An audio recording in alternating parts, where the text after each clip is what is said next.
चुनाव में खुलेआम वोटों को लूटा गया। जिस हरियाणा में उनके प्रत्याशियों को गांव में घुसने नहीं दिया जा रहा था, वहां जो उनकी सरकार है, मुसलमान कह रहा था कि हम कागज नहीं दिखाएंगे, भले जेल में जाएंगे। अब तो वहां के दलितों, पिछड़ों, जिनके बाढ़ में घर बह गए, जिनके लोग वहां पर घर में है नहीं, पलायन कर गए, सब कागज बनवाने में लगे हुए। नंबर तो सबका आएगा। नागरिकता साबित करना और नागरिकता देना जिस चुनाव आयोग का काम ही नहीं है, वो नागरिकता आपकी तय कर रहा है। तो ये वोटिंग अधिकार ही नहीं रहेगा तो ईवीएम से चुनाव कराओ या बैलेट पेपर से। आज आपके सामने आपका बूथ लूटा जा रहा है, आपका वोट लूटा जा रहा है, और फिर भी ये कहा जा रहा है कि जनता हमें चुन रही है। उन्होंने 43 सीटों पर बीजेपी को हराया। अगर वो ना हराए होते तो एसआईआर की जरूरत नहीं होती, सीधे आपसे वोटिंग राइट छीनने के और भी तरीके उनके पास है। ये तो हारने के बाद स्थिति है। और उस दिन सपा के राष्ट्रीय अध्यक्ष ने संसद में ऑन द रिकॉर्ड बोला था कि अगर मैं 80 की 80 सीटें भी जीत जाऊं तब भी ईवीएम पर मुझे यकीन नहीं है, हम अगर इसी से जीतेंगे तो भी इसे हटाने का काम करेंगे। मुझे लग रहा है ये सबसे जरूरी मसला है। आप चुनाव जीत जाएं तब ईवीएम सही है, आप चुनाव हार गए तो ईवीएम खराब है, इस पर बाकी लोगों का भी यकीन नहीं होता। इसलिए मैं उन तमाम संगठनों को ज्यादा क्रेडिट देना चाहता हूं जो रोज ईवीएम के मुद्दे पर आम जनता के सामने लड़ाई लड़ रहे हैं।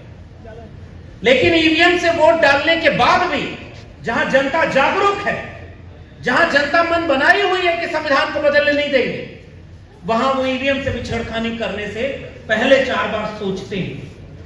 2024 के चुनाव में संविधान बचाने के नाम पर आत्मविश्वास छीना गया एक व्यक्ति का जो खुद को संविधान से ऊपर समझने लगा था, जो चाहता था कि उसके ऊपर न कोई संस्थान है, न कोई पद है, और न वो संविधान से चलता था।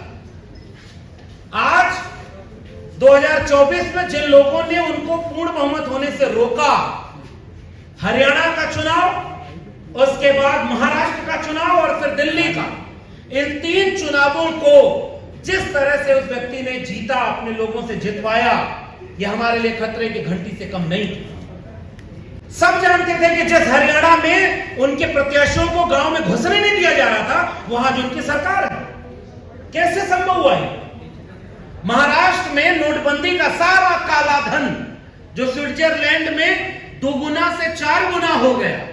100 दिन मुझे दे देना, मैं 100 दिन में अगर काला धन न ले आया तो जिस चौराहे पर बुलाना। अब तो कोई चौराहा ही नहीं छोड़ा, बुलाओगे कहां से? झोला लेके चल दिया विदेश घूमने के लिए।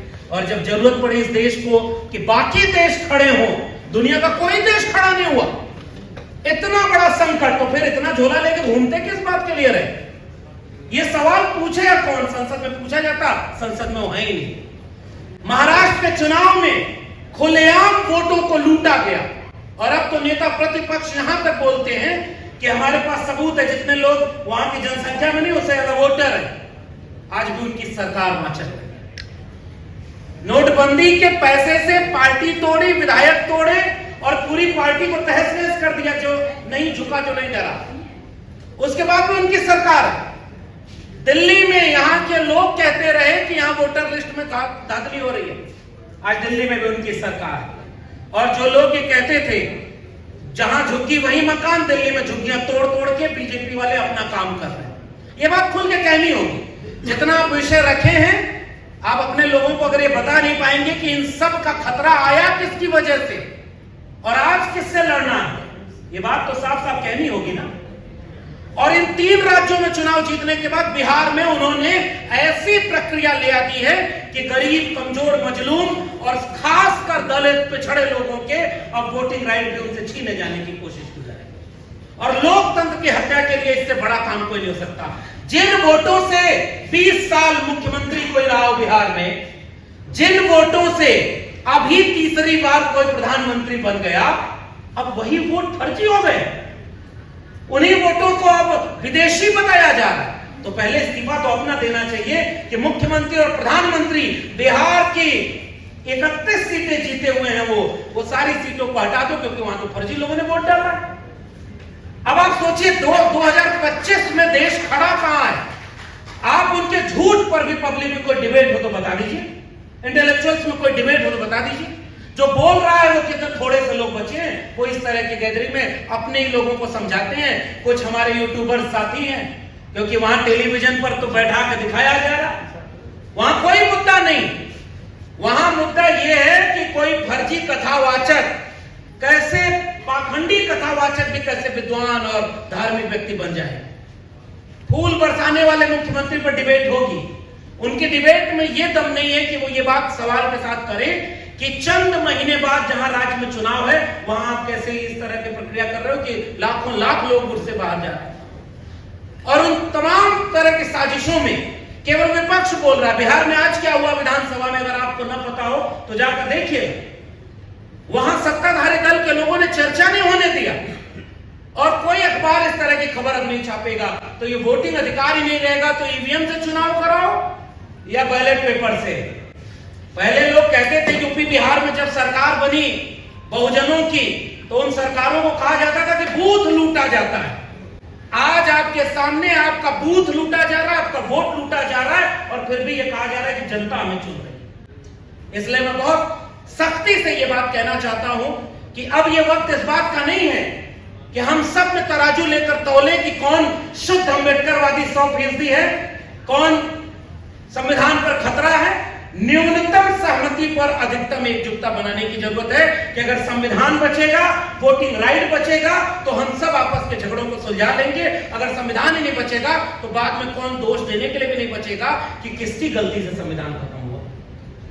इसलिए मैं ये बात साफ कह रहा हूं कि बिल्कुल ट्रिगर अलार्म है हमारे सामने, क्योंकि बिहार में अगर ये कामयाबी हो गई और इसी प्रक्रिया से अगर वोटिंग, भाई नागरिकता साबित करना और नागरिकता देना जिस चुनाव आयोग का काम ही नहीं है, वो नागरिकता आपकी तय कर रहा है।